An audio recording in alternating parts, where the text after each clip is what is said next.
Em 2008, Cloverfield chamou bastante atenção ao inovar, apostando no estilo found footage em um filme de monstro gigante. 8 anos depois, essa série ganhou um novo título com Rua Cloverfield 10, um filme que trouxe um estilo muito diferente do seu antecessor e gerou muitas perguntas nos espectadores. Seriam os filmes partes do mesmo universo? Ou qual seria, afinal, a conexão entre eles? Sejam bem-vindos a mais um vídeo do canal Central Pandora. Aqui é a Sora e hoje nós vamos falar sobre o filme Rua Cloverfield 10, da campanha de marketing responsável por reacender a chama de uma franquia que não recebia um novo filme há 8 anos e também sobre como ele se encaixa no universo de Cloverfield. Portanto, já fica o aviso de que nós teremos spoilers. Dado o aviso, roda a vinheta e vamos pro vídeo!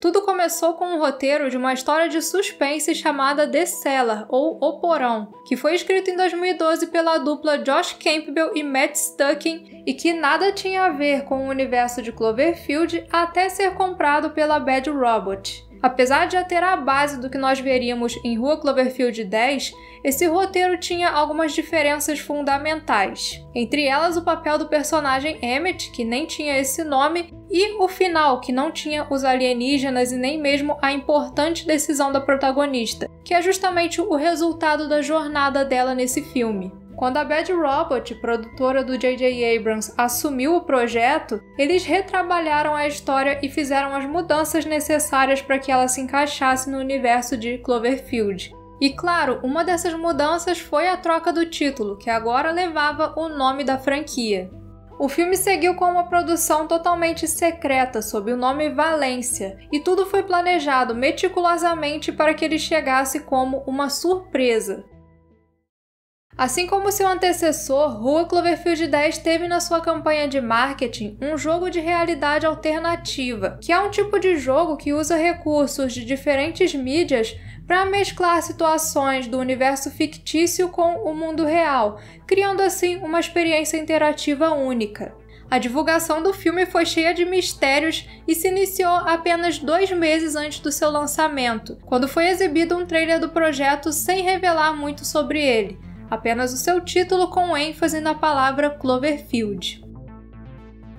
Com isso, muitos fãs de Cloverfield Monstro ficaram super empolgados, acreditando se tratar de uma sequência. E esse era só o início do que se tornaria uma grande campanha viral. No jogo de realidade alternativa do filme, foi descoberto que um dos personagens do trailer, o Howard Stambler, tinha sido funcionário do mês enquanto trabalhava como analista de telemetria para a Bold Futura, empresa subsidiária da japonesa Tagruato. E essa era, de fato, uma ligação com o primeiro filme. Em Cloverfield Monstro, o ataque em Nova York aconteceu logo após um incidente na estação Shuai, que pertencia a Tagruato. Segundo as descobertas do grupo ambientalista Tidal Wave, essa estação era uma fonte do néctar do fundo do mar, um ingrediente secreto que vinha sendo usado na produção das bebidas da Slusho, uma outra subsidiária da Tagruato e empresa para a qual Rob Hawkins estava indo trabalhar no início do filme de 2008.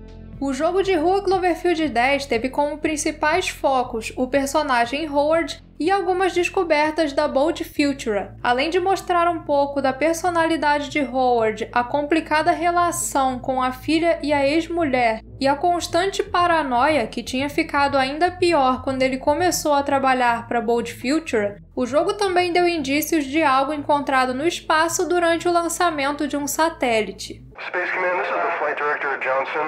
You guys testing something we don't know about? Okay, no. You guys are sure? Europe is getting the same signal. Space Command says they don't have anything up there.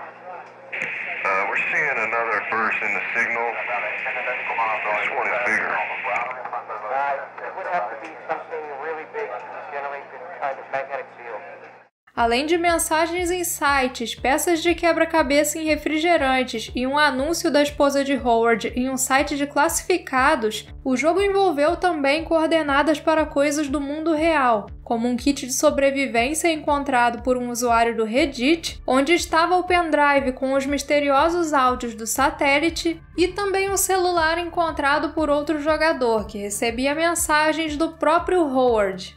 Rua Cloverfield 10, ou o próprio Cloverfield Monstro, não foram os primeiros filmes a investir nesse tipo de campanha. O pioneiro nesse tipo de marketing foi o filme AI Inteligência Artificial de 2001, que trouxe um jogo de mistério futurista onde os jogadores solucionavam quebra-cabeças para descobrir novos sites e vídeos com pistas. Mas Rua Cloverfield 10 teve destaque por usar o mistério de forma única, envolvendo os fãs em uma grande busca que trouxe muitas respostas, mas também gerou muitas perguntas. No seu lançamento em março de 2016, o filme já mostrou ter uma proposta bem diferente em relação ao seu antecessor. Deixando de lado o estilo found footage, ele trouxe um visual mais próximo do curta Portal No Escape, trabalho anterior do diretor Dan Trachtenberg.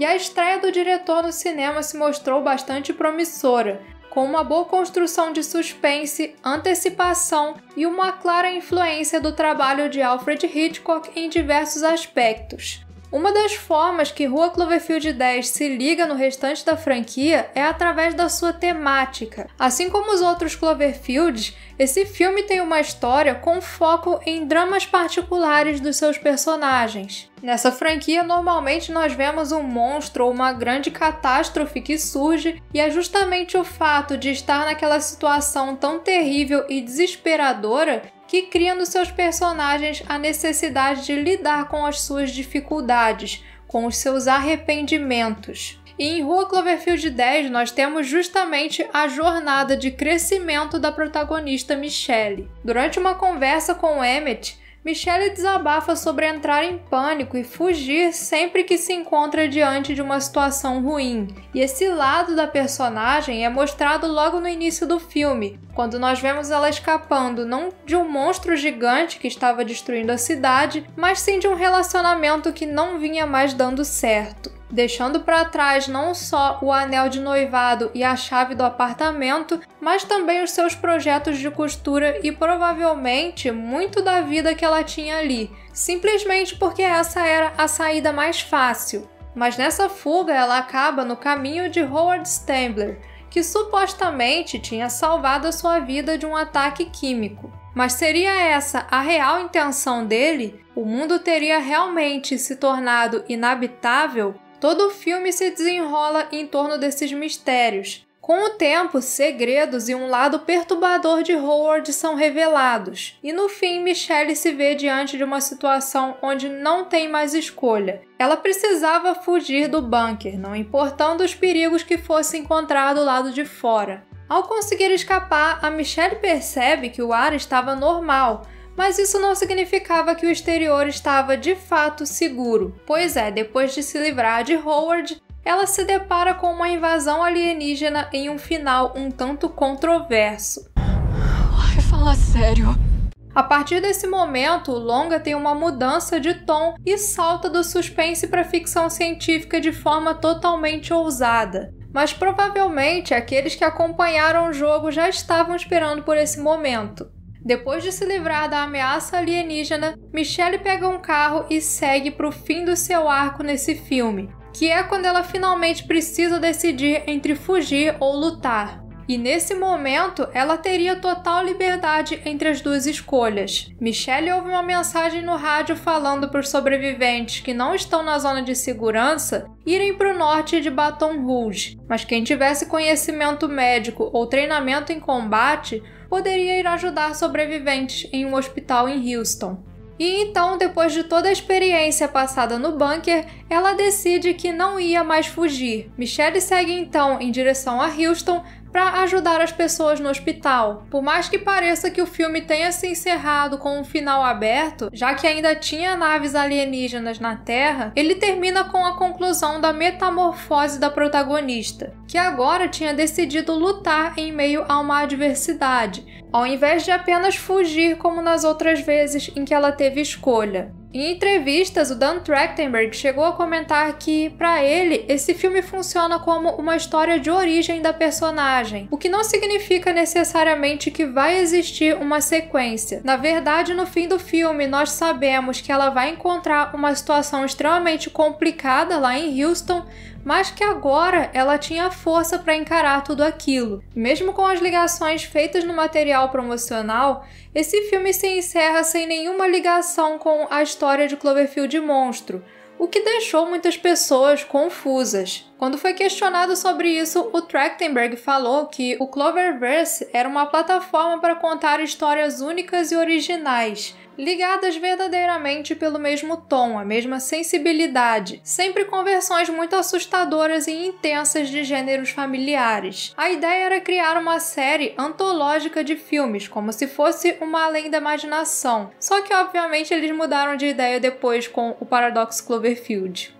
E com um momento de superação da protagonista se encerrou então Rua Cloverfield 10, filme que apostou em um marketing viral cheio de mistérios para deixar os fãs mais uma vez empolgados com a franquia e trouxe um suspense com ficção científica único, com uma história onde monstros fazem os seus protagonistas refletirem sobre o que realmente importa. Mas lembrando que é preciso estar sempre alerta, afinal os monstros vêm de diferentes formas. E esse foi o nosso vídeo sobre Rua Cloverfield 10. Se você curtiu, não deixe de se inscrever aqui no canal para muito mais sobre ficção científica. E para encerrar, eu queria deixar aqui duas recomendações. Se você se interessou pelas revelações dos jogos e quiser se aprofundar mais na história de Cloverfield, você pode encontrar tudo com muitos detalhes no site cloverfieldclues.blogspot.com. À medida em que as coisas eram sendo descobertas, eles iam postando lá, então é tudo muito completo, tem fotos, tem links e tudo mais. E para quem gosta desse universo, eu queria recomendar também um curta brasileiro chamado The Cloverfield Files, que está disponível aqui no YouTube e tem umas ligações muito legais com o Cloverfield Monstro. Eu vou deixar o link aí no vídeo, vale muito a pena vocês conferirem. Então é isso, pessoas, muito obrigada a todos que assistiram,